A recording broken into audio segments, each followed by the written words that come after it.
하나님의 말씀은 신약성경 로마서 14장 5절과 6절 두 절 말씀입니다. 신약성경 로마서 14장 5절과 6절 말씀. 혹은 이 날을 저날보다 낫게 여기고 혹은 모든 날을 같게 여기나니 각각 자기 마음에 확정할지니라.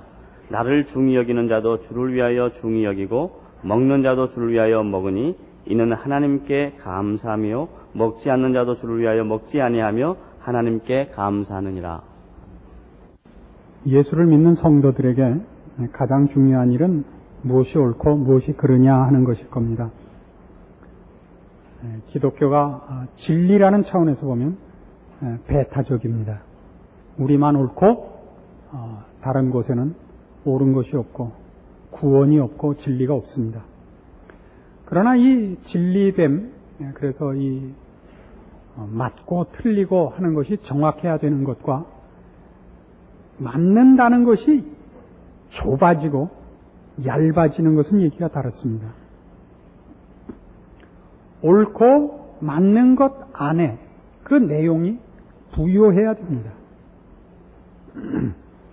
옳은 것, 맞는 것, 진리됨, 그 내용만은 풍성해야 되는데 우리가 잘못하면 맞느냐 틀리느냐의 선을 긋는 그 작업에만 치중을 하고 맞고 옳고 진리된 내용의 부요함에 있어서는 자칫 잘못하다가는 실패하는 경우가 종종 있고, 성경이 이 일에 대하여 특별히 오늘 본문에 지적한 바와 같이 우리에게 이 부분을 정확히 할 것을 가르칩니다. 옳은, 맞는 진리됨 안에서 우리가 틀린 것과 구별해야 되는 것은 한 사람의 신앙이 어릴 수가 있다는 것, 약할 수 있다는 것, 아직 시작에 불과하기 때문에 그 내용이 깊거나 높지 않을 수 있다는 것을 우리에게 이해하라는 것입니다. 신앙생활을 해보면 누구는 신앙생활을 한 번의 실수도 없이 모든 면에서 다 잘할 수 있습니다. 그러나 어떤 사람은 10가지 잘못하고 하나만 잘할 수 있습니다. 그것은 10가지를 잘못한 것보다 그 하나가 시작을 그 하나로부터 하기 때문에 그런 것입니다. 우리 대표적인 예로 이제 올해도 8월 17일, 18일, 19일 2박 3일 동안 여름 수련회를 양평에서 할 텐데 성도 여러분들 부디 많이 오시기를 바랍니다. 특별히 남자 성도들 열심히 오셔서 교인끼리 친교하는 시간 되기를 바랍니다. 여름 수련회의 최고의 그 내용은 놀재는 겁니다. 수련회 가면 뭐 밤낮 박수치고 밤새고 기도하고 찬송 부르는 줄 알고 있는데 아닙니다. 여름 수련회는 이 몸을 튼튼히 하자, 여기밖에는 관심이 없습니다. 그래서 잘 먹고 잘 자고 잘 놀 작전입니다. 그리고 교우들끼리 친할 수 있는 기회를 주려고 하는 겁니다. 근데 이제 남자 성도들 중에 어떤 걱정이 있느냐 하면 담배를 피시는 분들이 있다 이겁니다.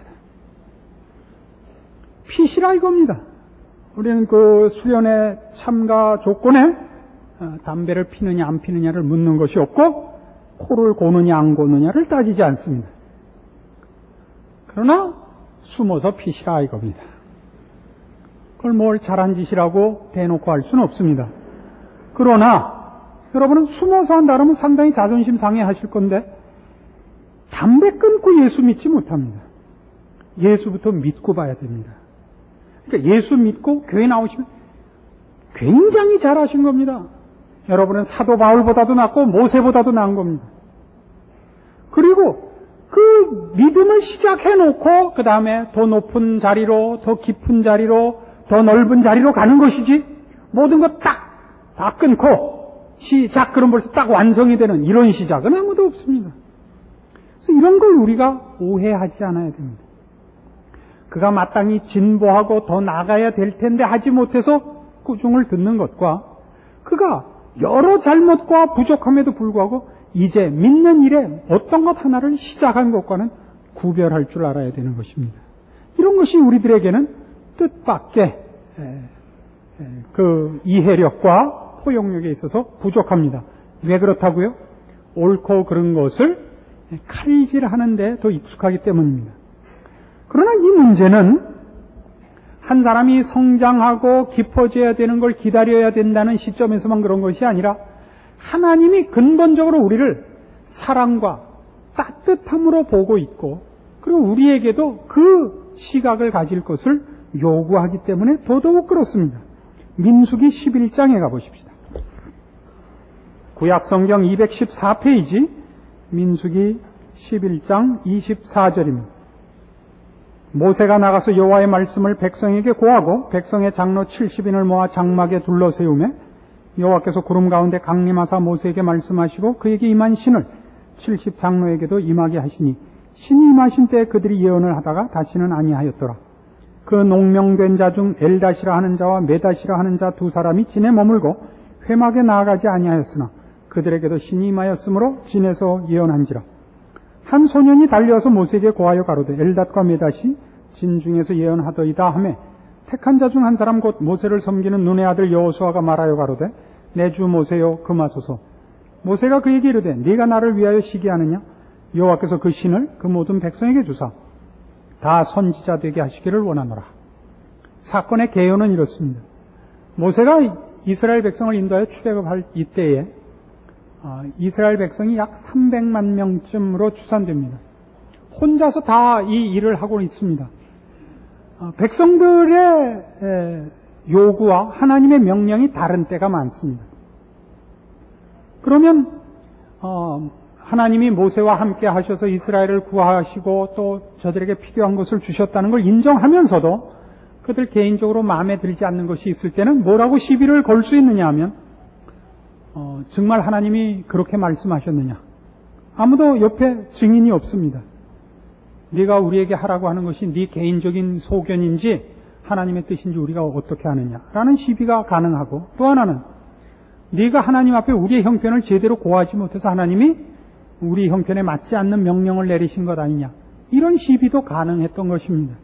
그래서 모세가 이 백성을 인도하다가 한두 번 곤란한 지경에 빠진 것이 아닙니다. 그래서 하나님이 어떤 방법을 모세에게 허락하셨느냐 하면 그럼 장로를 세워라. 70인의 장로를 세워서 그들로 하여금 네가 하나님의 명령을 직접 받은 것과 하나님이 이 백성의 형편을 알고 있다는 것을 옆에서 증언케 하여 네 그 하는 일에 힘을 덜도록 해라. 그래서 처음 그 70인 장로가 모세와 함께 하나님 앞에 섰을 때 모세에게 임하였던 하나님의 영이 저들에게도 임한 것입니다. 이 부름에 그 명단에 올라 있으면서 오지 않은 엘닷과 메닷이라는 이 두 그 이스라엘의 어른 둘이 있었는데 불복하고 오지 않은 것입니다. 상당히 지금 나쁜 마음가짐 속에 있었음에도 불구하고 저들에게도 하나님의 신이 임합니다. 여호수아가 이 일을 듣고 모세에게 금하라고 합니다. 이 모든 일은 모세의 권위와 모세의 지위를 위하여 사실은 1차적으로 있었던 일이니까 모세의 부름, 하나님이 모세를 위하여 이 일을 이룬 것에 따라서 와서 줄순 자들에게만 임해야 모세의 지위가 더 확고히 되는데 불응한 자들에게도 하나님의 영이 임하면 모세의 권위가 그만큼 떨어질 거라고 생각한 겁니다. 모세가 뭐라 그러죠? 네가 나를 위하여 시기하느냐? 나는 하나님이 모든 자에게 그 신을 내리고 그래서 모든 사람이 하나님의 은총과 은혜 속에 선지자 노릇하기를 원한다 라는 말을 하는데 이것은 모세의 개인 신앙 고백일 뿐만 아니라 그것이 하나님의 마음인 것을 대변하고 있습니다. 하나님은 그 앞에 오지 않은 자, 불복하고 진에 남아 있었던 둘에게도 하나님의 은총을 베푸시는 하나님입니다. 이걸 놓치지 않아야 됩니다. 즉 우리 생애에서 우리가 만나는 사람들, 그러니까 그들이 불신자든 신자든 상관없이 우리는 그 사람들을 심판하고 끌어내리려는 마음가짐을 가지지 않아야 된다는 것입니다.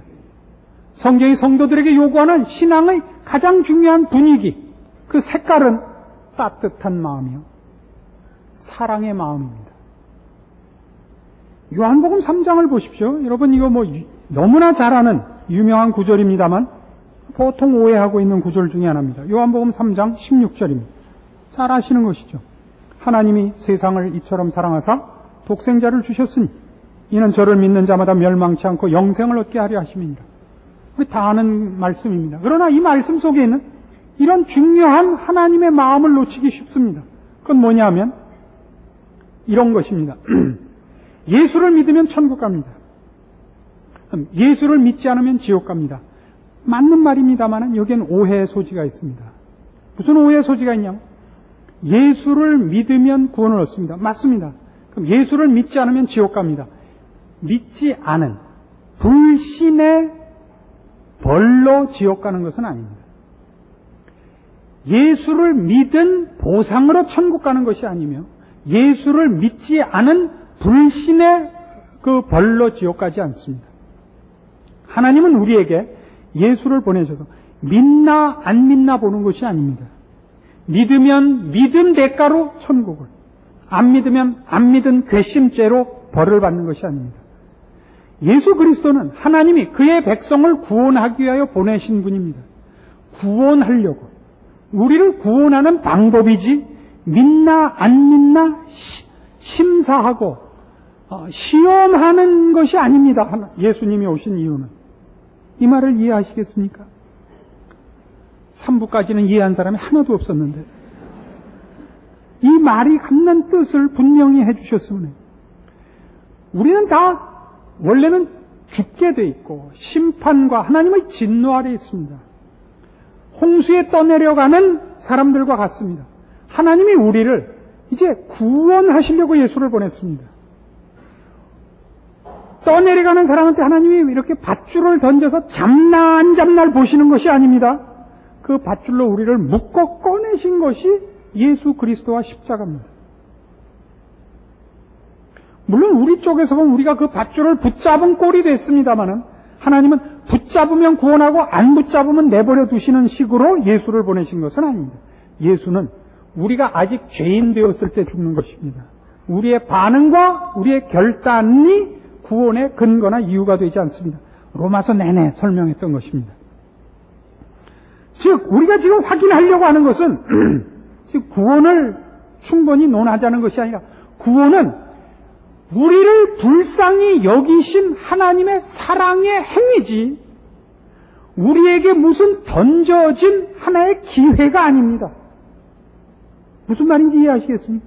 이렇게 봅시다. 17절 하나님이 그 아들을 세상에 보내신 것은 세상을 심판하려 하심이 아니요 저로 말미암아 세상이 구원을 받게 하려 하심이라 이겁니다.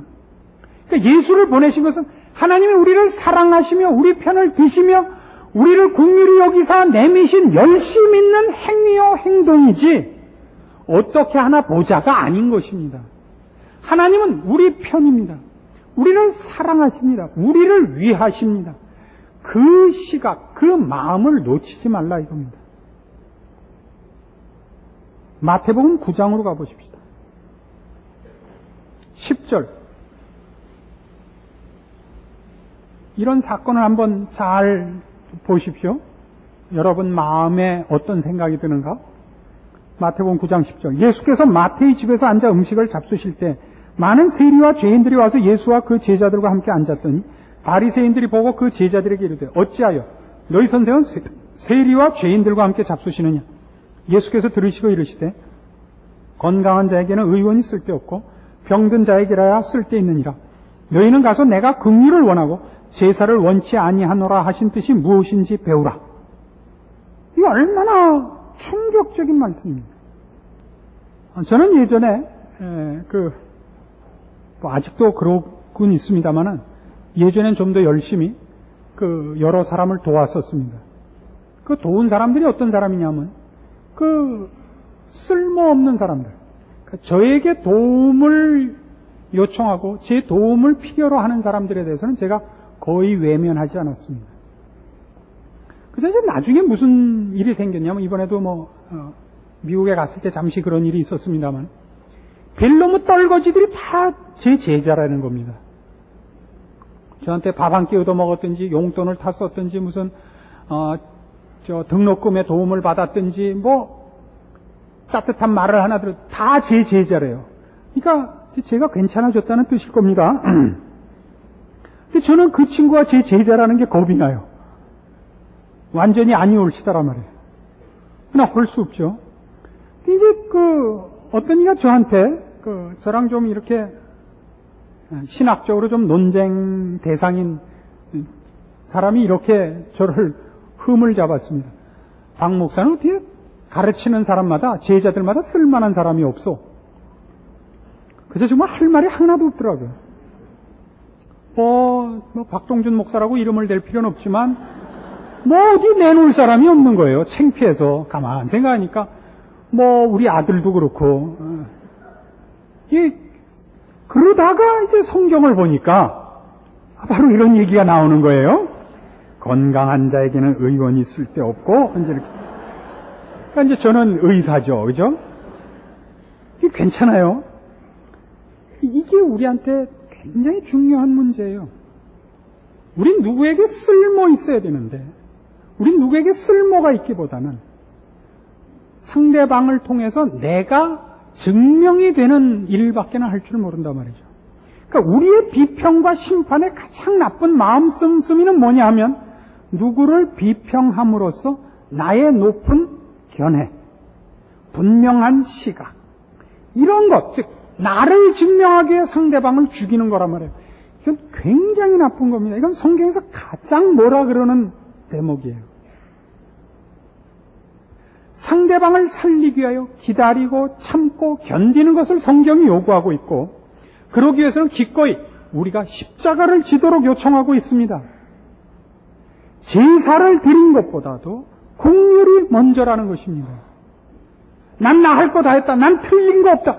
이것이 신앙의 최고의 경지가 아닙니다. 그가 있음으로써 다른 사람이 위로를 받고 힘을 얻고 마음이 녹아내리는 사람이 돼야 됩니다. 이게 없어요. 로마서 11장 같은 데 가보세요.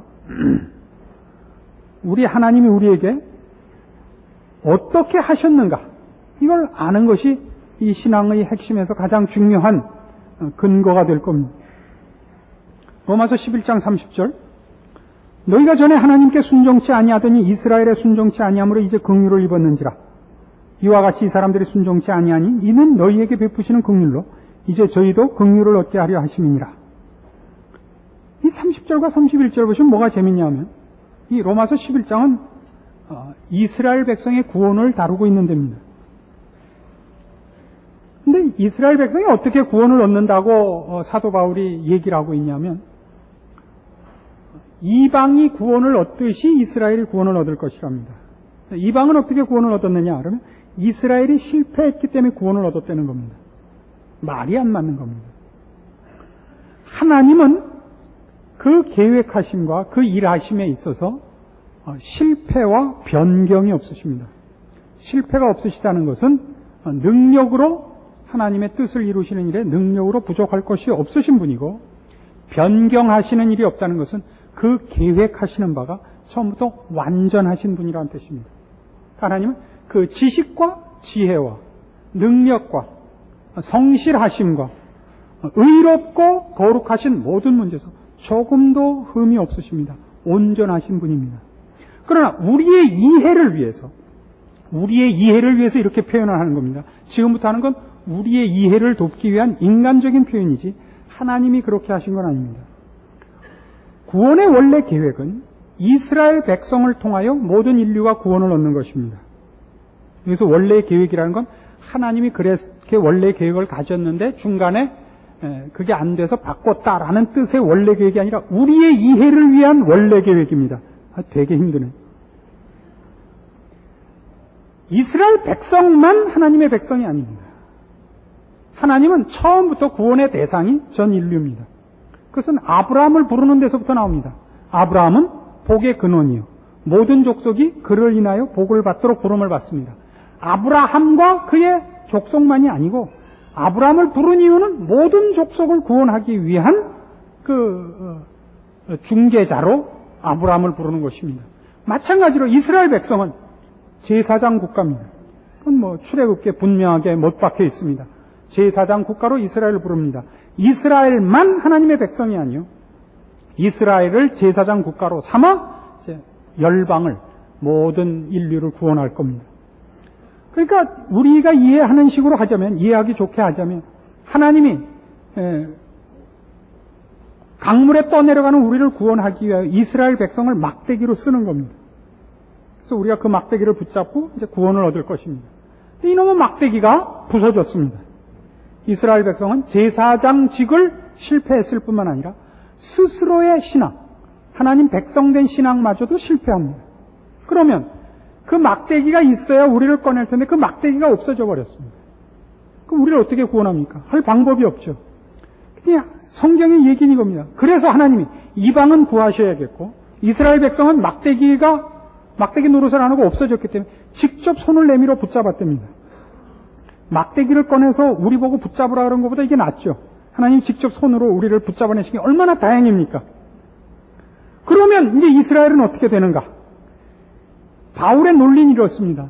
이스라엘 백성의 막대기가 있어야 구원을 얻을 우리를 그 막대기가 없어지자 포기하신 것이 아니라 직접 손을 내밀어 붙잡아내신 하나님이라면, 그렇게 은혜와 긍휼이 풍성하다면 원래 그렇게 하기 위해 먼저 부른 이스라엘을 외면할 리가 있는가? 이게 사도 바울의 논리요, 하나님이 우리에게 밝히시는 우리가 얻은 구원의 이유입니다. 그건 전혀 하나님의 은혜와 긍휼에 근거하는 것입니다. 이게 말이 됩니까? 안 되죠. 이스라엘이 실패하면 이방은 당연히 실패해야 되고 둘 다 망해야 되는데 이스라엘이 실패했음에도 불구하고 우리를 하나님이 구원하시고 그 구원하신 은혜로 실패한 이스라엘도 구원하고야 말 것이다. 말이 맞느냐? 안 되죠. 그래서 33절에 뭐라고 얘기하느냐 하면 깊도다 하나님의 지혜와 지식에 부요하며 그의 판단은 측량치 못할 것이며 그의 길은 찾지 못할 것이로다 라는 감탄이 터져 나오는 겁니다. 그의 판단은 측량치 못하겠다는 게 무슨 뜻이에요? 그가 하는 그의 판단은 갈피를 잡을 수가 없다 이겁니다. 하나님은 왜요? 하나님은 논리도 없고 일관성도 없다 이겁니다. 왜요? 하나님은 자기 마음대로 하시더라 이겁니다. 그의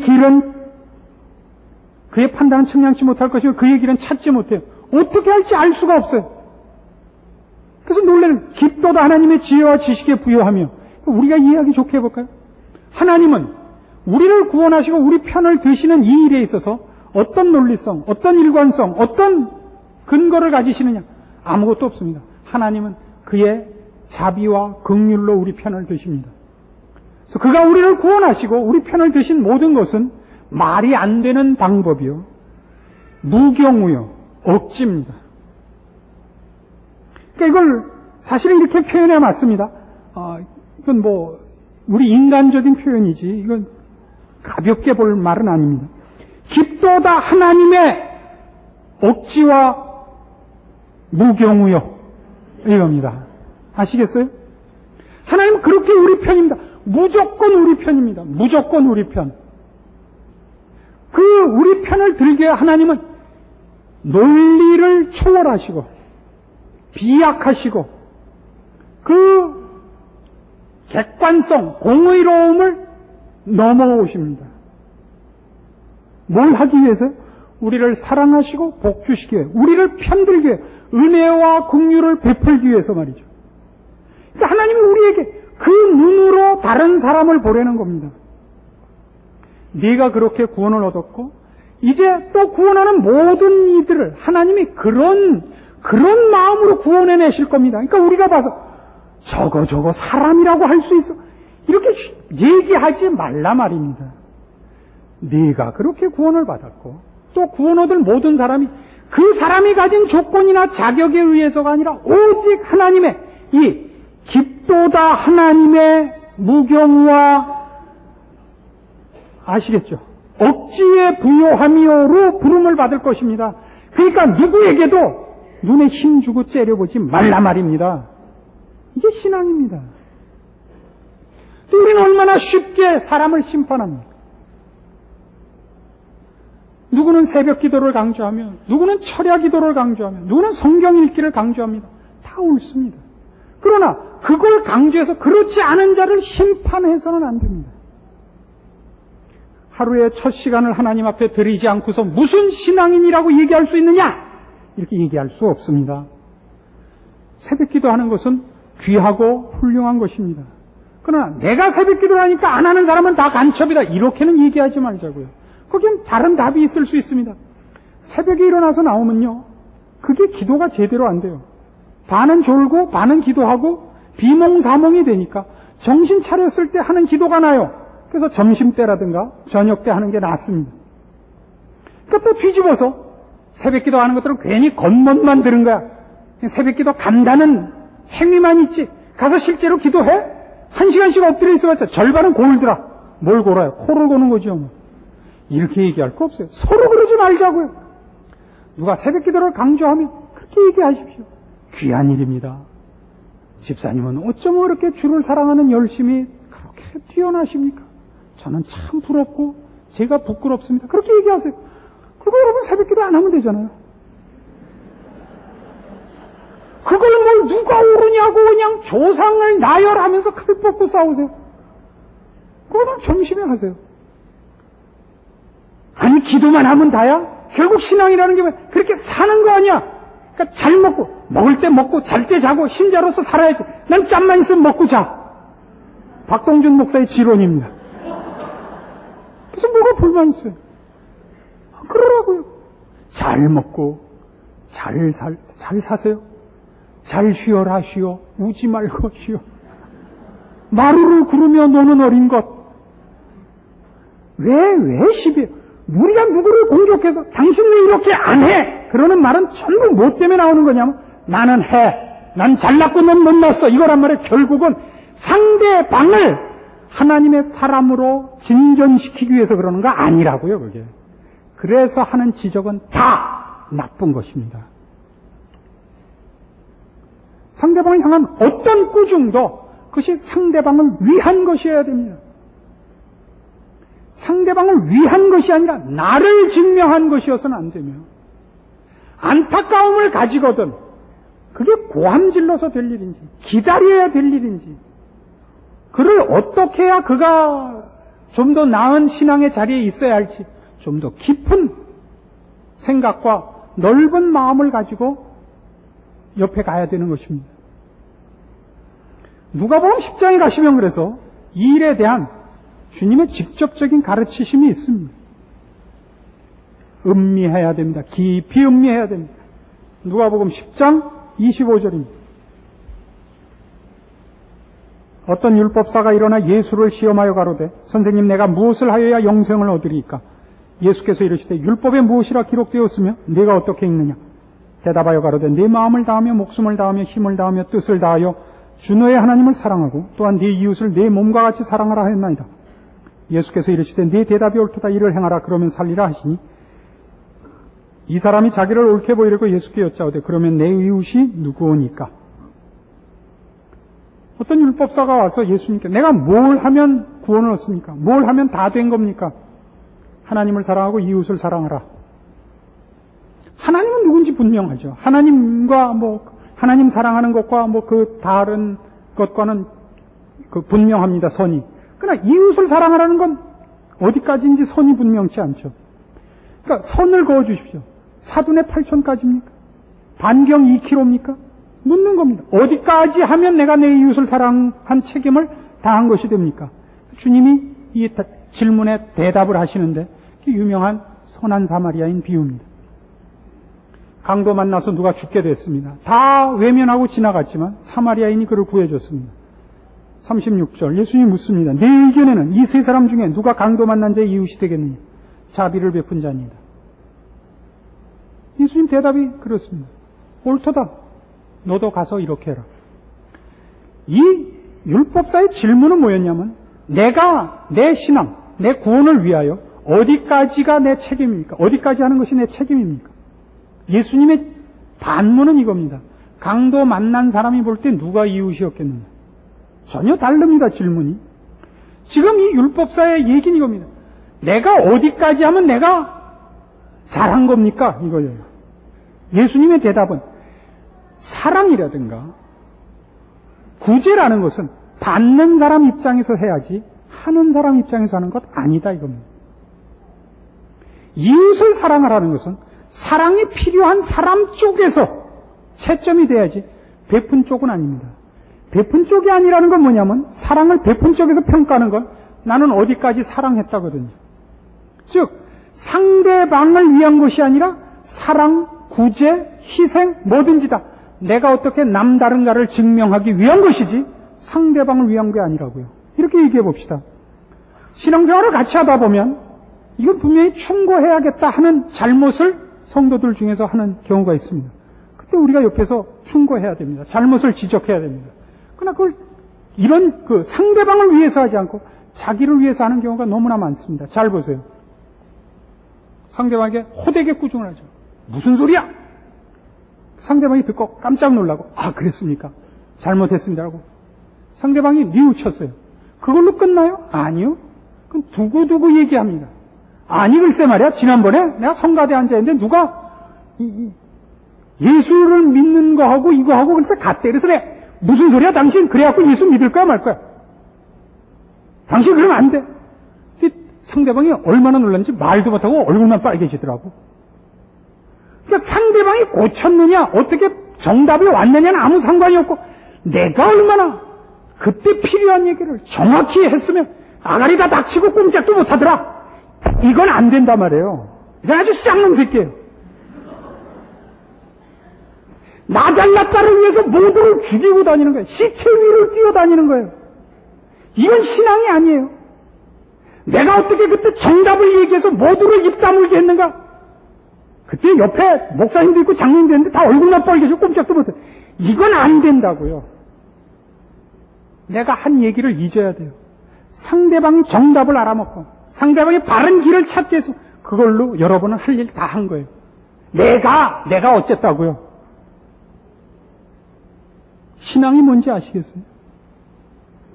그러니까 여러분은 남이 잘못한 거 파고들고 그걸 정확히 비평하고 정답을 잘 알고 여기에 신앙의 높이가 있지 않다는 것을 명심하셔야 돼요. 신앙의 깊이란 어디 있냐? 마태를 찾아온 예수 그리스도의 모습에 있는 거예요. 죄인과 함께 식사하시는 병든 자를 찾아간 그래서 그를 돌이키시는 그 기다림과 그 따뜻함과 상대방을 변화될 때까지 이 저어주는, 기다려주는 그 따뜻함이 있는 거예요.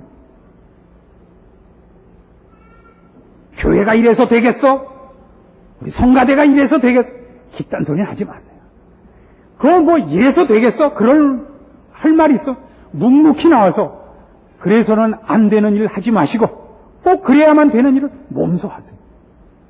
연습에 아무도 안 나와. 그럼 혼자 나가서 일찍 나와 앉아 계시더라고요. 우리는 사랑해요. 그럼 먼저 나와서 이렇게 빵긋빵긋 웃으세요. 우리는 뭐요? 손은 왜 들고 지랄해요? 뭐가 신앙? 바른 말하고 정답하는 게 신앙 아니에요. 기다리는 자, 따뜻한 마음을 가지는 자, 상대방을 위해서 기꺼이 십자가를 지는 자, 이걸 성경이 원하는 거예요. 그게 신앙이에요. 그래서 교회란 이런 거야, 신앙이란 이런 거야, 그런 거 하지 말고 이거 점심 했어? 뭐 먹고 싶어? 이걸 하세요, 제발 좀. 오늘 점심 내가 살게. 이걸 좀 하세요. 그래서 같은 교회 다니시면 성도들끼리, 적어도 같은 교회 나오는 성도들끼리 친하지 못하고 가깝지 않으면 그 교회는 꽝인 거예요.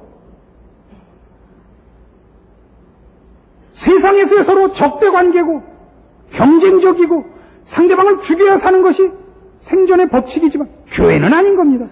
서로가 누구나 잡아먹을 사람 없나 이러고 다녀요. 여기 뭐 맛있는 등심 있는데 안 드시겠어요? 따끈따끈한 자존심 있는데 안 가져가시겠어요? 이게 신장거예요. 그게 교회고 만나면 반갑고 뭘 도와드릴까요? 이렇게 써 있어야죠. 뭐가 필요하십니까? 박수를 쳐드리리까? 등을 긁어드리리까? 감탄한 모습이 필요합니까? 뭐가 필요합니까? 이게 신앙이어야 돼요. 오늘날 신앙은 그렇지 않습니다. 차돌 같아요. 섞이지 않고 교류하지 않고 각자가 숨어 있으며 두려워하며 외로워하며 불평과 비판밖에 없습니다. 교회가 그래서는 안 됩니다. 교회는 따뜻해야 됩니다. 용서해 줘야 됩니다. 기다려야 됩니다. 상대방을 위해 기꺼이 내가 죽어야 됩니다. 그것이 하나님이 우리를 사랑하시고 여기까지 우리를 간섭하신 하나님의 마음이며 우리에게 본받기를 요구하는 마음이며 그래서 일어나는 성도들만이 가지는 감사와 찬송의 자랑거리들입니다. 여러분 모두가 이런 신앙에 동참하시고 우리 하나님이 우리를 사랑하신 그 사랑을 깊이 누리시고 또 나누시는 여러분들 되기를 권합니다. 기도하십시다. 하나님 아버지 은혜를 감사합니다. 우리 하나님이 우리를 이 자리에까지 있게 하셨습니다. 그 은혜와 그 능력과 그 긍휼과 자비를 우리가 어떻게 다 헤아릴 수 있겠습니까? 무한하신 사랑이었고 무한하신 능력이었습니다. 바로 우리도 그 마음으로 이 세상을 살게 하사 나를 만나는 이들이 우리 안에 있는 우리 하나님의 그 은혜와 긍휼을 만나는 따뜻함과 용서와 사랑이 넘치는 사람으로 살게 하옵소서. 예수님의 이름으로 기도합니다. 아멘.